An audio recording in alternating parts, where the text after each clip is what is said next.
Hi guys, I'm Milan. I'm currently an influencer marketing consultant at People's Influence. I have a background working in influencer marketing at skincare brands such as Curology and Fenty Skin, as well as touching a little bit of e-commerce and outdoor sports at brands like Curated. I started out as a content creator on Instagram and fell in love with the space. And now I've been using the insights I've learned as a content creator on the brand side for the past 5+ years. And I'm so excited to be your mentor.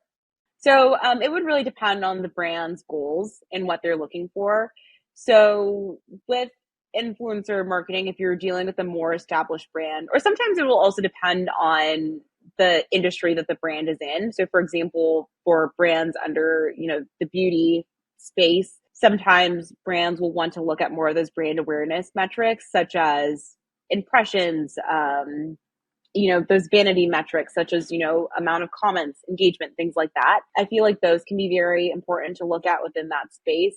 But it isn't to say that that's the only thing that we're looking at, because at the end of the day, every single influencer marketing program mostly there to help drive sales for the company. So for example, if you're looking at those like standard brand awareness metrics, such as like impressions, engagement, you do still want to be working with whatever team is, I guess, like tracking the amount of company revenue and sales that's coming in, and see if there is some sort of correlation between the spikes in engagement that you're getting from your influencer campaigns versus the spikes in revenue that you're receiving. And in situations where we have mainly looked at brand awareness, that is what we've done.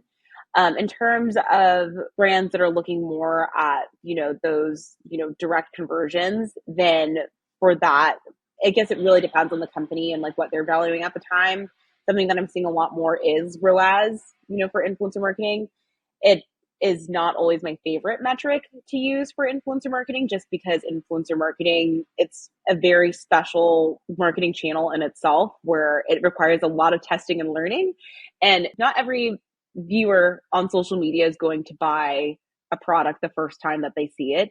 On average, it takes them at least, 5 to 6 times to see something before they buy something. So I do always like to exercise a little bit of caution there when we're looking at things such as ROAS. But with that, I think it's always good to partner with whatever digital or tech team that you have with the company that's in charge of like tracking those metrics across all the other marketing platforms, because you also want to make sure that whatever you're tracking is consistent with all the other marketing platforms, if you're tracking conversions especially. And then also you want to align with your other cross-functional teams on what exactly counts as a conversion for an influencer marketing channel versus, for example, paid ads or paid search, things like that, because sometimes the waters can get a little bit muddled there. Because for example, I've had experiences where, for example, for a YouTube partnership, someone like a user could like click on a sign up link on a YouTube video, but then like go through that link, but then later on like go through like a link through paid search, and you kind of want to align on what counts